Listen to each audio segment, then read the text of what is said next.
Hello there, I'm Russell Watson, and I'm in the city that I will always call home, Salford.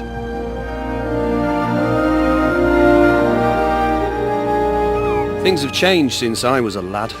Oh, I remember growing up in Salford in the 70s when the Manchester Ship Canal was an absolute quagmire. Not anymore. Today, it's 30 miles of rivers, quaysides and canals are bursting with new life and colour. So come with me on a watery journey around the sights and sounds of Salford 2012. Coming up, I'll be trying my hand at fly fishing, finding out what it's like to live on the water and meeting those for whom water has a special spiritual significance, all against the backdrop of some much loved hymns.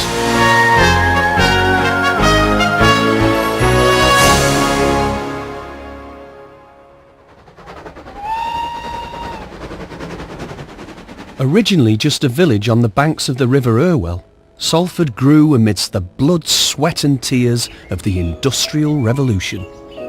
St Peter's Church here in Swinton was built in the 1860s on the site of a smaller chapel so as to accommodate a growing population working in the booming cotton mills and coal mines. Now I want to show you a lovely little piece of Victorian history. Up there is St Peter holding the keys to the gates of heaven, but on closer inspection you can actually see that it's a Victorian chap with mutton chop whiskers. Now that's Noah Robinson, whose father built a mill right next to the church. Now Noah did a lot of really good work locally, but perhaps his finest achievement was bringing clean water to the people of Swinton. Water is, after all, the source of life. The Bible is full of watery imagery and meaning. So too are some of our favourite hymns, including our first hymn tonight, The King of Love.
This is the River Irwell that separates us in Salford from our neighbours in Manchester.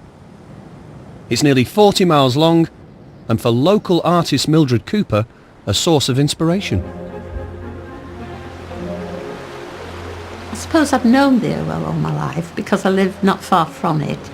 And I can't really remember how I came to have the idea, but it started out thinking of it as a sort of sketchbook. It would be interesting to go up and find the source of it and sort of follow it through. And I took an old A to Z that I had, you know, and traced it through in red biro. I went out one afternoon and found the source that was above Bacup. And it was really fascinating to stand in the reeds, and you could hear the water trickling underneath. And it was a little bit like being in another world, you know. It was quite remote and very, very different. It flows down and becomes a proper stream, and it runs parallel with the road into Bacup, and then comes out as a fully fledged river that bends and twists its way through Rottenstall and Ramsbottom and Bury and Ratcliffe and comes down here to Salford, you know. It became a sort of documentary of it, I think, to trace it through to where it finishes in the Ship Canal. My relationship with God is something that's central to pretty well everything. Maybe drawing a plant or painting a plant, I'm not thinking, now God created this, so I must paint it. But the texture of petals and leaves, they're totally different to anything that man makes, aren't they? I mean, you know, you can buy beautifully made imitation flowers, but they just lack that something that real ones have, you know.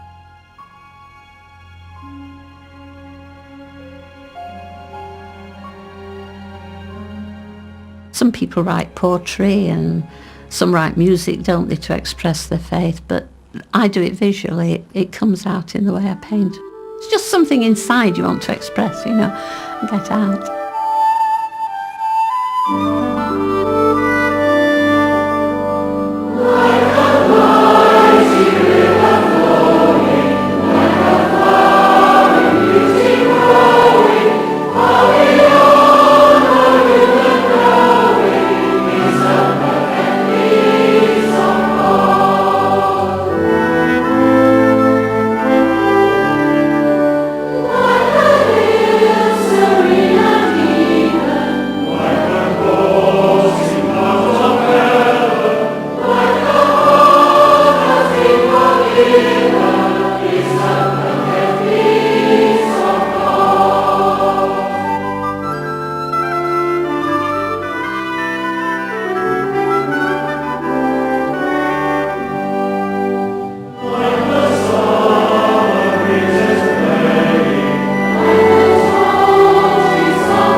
Now, I've always quite fancied myself as a bit of a fisherman, and this is my chance today to prove that I can do it. This very much takes me back to my days as a little boy fishing by the side of the old river. But I think it's time for the big boys now, and my first fishing lesson for a long time. Lots of people do it to music. I don't know, think of maybe a waltz rhythm, you know. 1, 2, 3, 1, 2, 3, 1, 2, 3, 1, 2, 3. There's a rhythm somewhere in that. What do you love about fishing? It's a real wind down from my normal daily pressures, and it's great. And then if you catch a fish while you're doing it, I mean, that's just an absolute added bonus. You're not by any chance passionate about it, are you, David? What makes you think of that, Russell? Not at all, no. David Vickery began fishing 30 years ago with his young son, shortly after a life-threatening illness. I had my heart attack when my son was 4, which was the age that I was when my dad died. When you're lying there, as you know, wired up like the bionic man, and I was 30 when that happened to me. It makes you realise what's important in your life. I know that when I had my health problems, it affected my faith, I would say in a positive manner. Has it affected your faith? I think it gave me a chance to examine what I believe in, certainly, and I had no doubt to argue with it.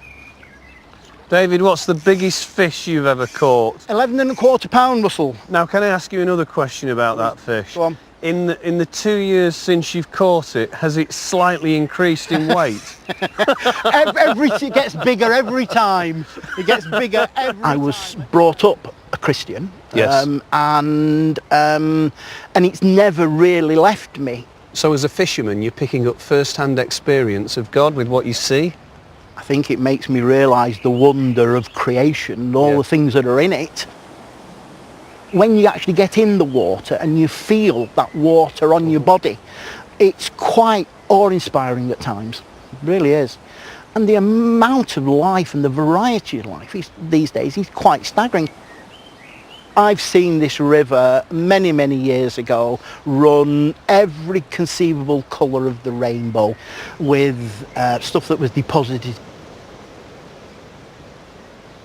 You know, my mum always used to say to us, you mustn't go anywhere near that river. If you do, straight to hospital, straight for a tetanus injection. Oh, look at the size of that. It's a beauty. You're a good actor, aren't you? That beats your 11-pounder. Did you say you were up? Did you say it was a BAFTA you're up for?